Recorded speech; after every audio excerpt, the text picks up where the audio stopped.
Okay, anime freak spelled with a PH. Here's the review I was telling you about. I'm going to be reviewing Kingdom Hearts. Now, this is my second time trying to do this because, well, the first time didn't go so well. So, without any further ado, here it goes. Now, this game is, I think, very fun and innovative in a way that there is no other game that I've ever played that's quite like it. But the thing is, if you haven't played the game and you just hear people talk about it, it it really doesn't seem like such a good concept for most people. But I guess what I'm saying is you have to play this game to truly appreciate it. Um, I'm just gonna get the boring complaints and stuff like that out of the way first. The biggest gripe everybody's had with this game is the camera, because if you get near edges or up against the wall and stuff, the camera kind of goes out of whack and it's kind of messed up. And manual's not much better either because you gotta adjust it for every time you move the character, and that's not very good either. So the camera is really plain for this game, but it's not. The camera's not that bad. Um, well, and then another thing is this game has some really good graphics, and like especially not just the opening, but even during gameplay, the graphics are I would say decent, especially when you consider the game came out 2002. And as for the sound effects are, I would say, just about as good as any video game. There's nothing that they don't really stick out that much to me. But the music that plays in the background tends to loop, and it tends to loop a 30-second cycle of just the same like beat. But the music does change whenever you start fighting enemies. Um, One thing I really liked in this game was Sora versus Riku, because it was built upon from the very beginning to the very end. Um, Plus, it's all explained near the at the end. But with Riku, it's kind of hard to tell whether he's a good guy or a bad guy because obviously he starts out on your side, then he's bad because he's doing kidnapping princesses and for his own reasons to save Kairi. But he's working with the bad guys. Then he stops working with the bad guys, and then he's possessed by the bad guys. But you don't quite understand all this till near the end. So you're kind of confused when you first play the game. Um, Pretty much what happens is it starts out with these three kids on an island: Sora, Riku, and Kairi. They're planning to run away from home, which, one thing I really appreciated in this game was that they didn't do the cliche they had to run away from home because their parents died or something like that, because that's a really big thing in a lot of anime and other things from Japan, and also in Disney. Let's not forget Dumbo and Bambi, where they lose their mothers and stuff. It's a big trait to kill off the parents so that the main characters can have adventures. But instead, they decided to just have the kids run away from home.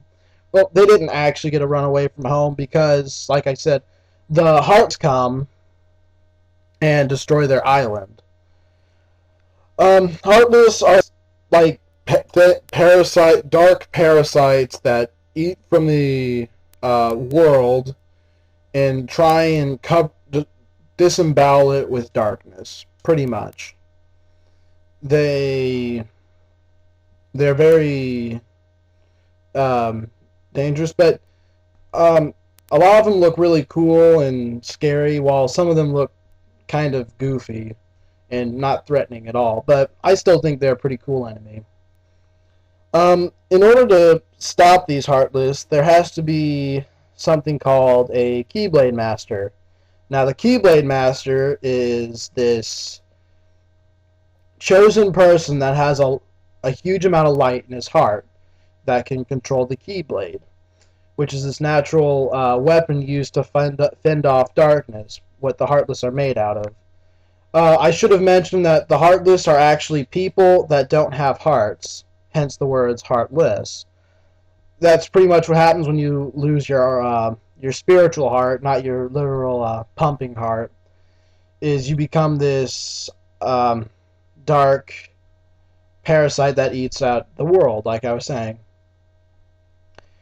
The Keyblade itself is like the first one you get. It's kind of like a pipe with a metal wedge to it, but it's really a swinging weapon, a weapon that you swing, and it can function as a key that can unlock anything. There's nothing you can't unlock. So if you're unable to reach some area, it's either because you've reached the end of the world, you haven't tried unlocking it, or you don't have the ability to get somewhere.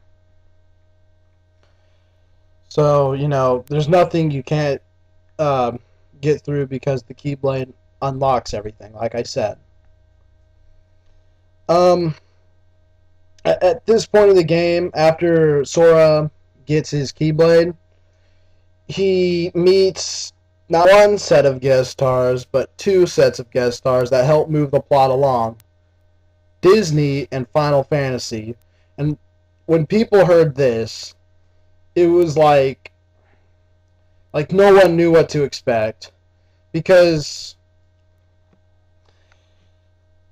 you got all these lovable Disney characters that, even though they suffer through hard times, they manage to get through it with a smile on their face, and they're usually happy, and their plots usually are about 2 hours long.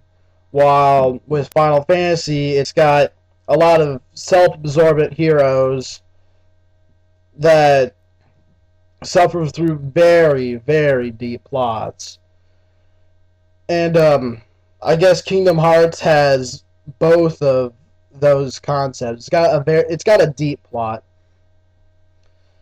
and it's got that lovable, uplifting Disney feel to it.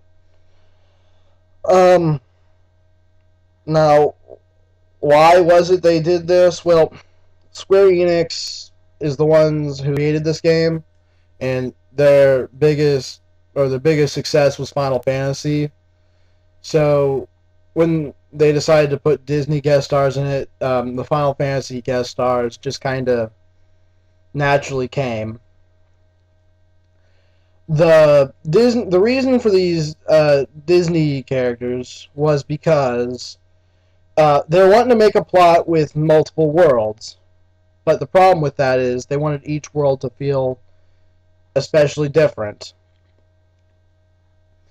The creator of the game and got the idea to use Disney because they were worlds everybody already knew.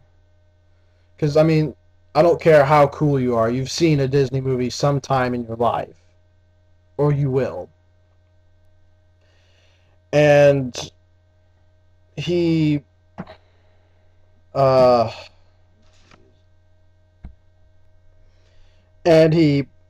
pretty much just used the Disney worlds because they had plots that you could get through in like 2 minutes. Or not 2 minutes.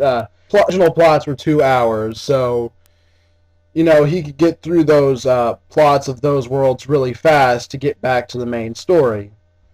Granted, when you're playing the Disney worlds, the actual story starts to get kind of belayed because you got to get through that the world of that. I mean, the story of that Disney world. Disney World. This game has RPG elements and platformer elements. The platformer elements are you gotta jump from place to place, and when you get the abilities double jump and glide, it really helps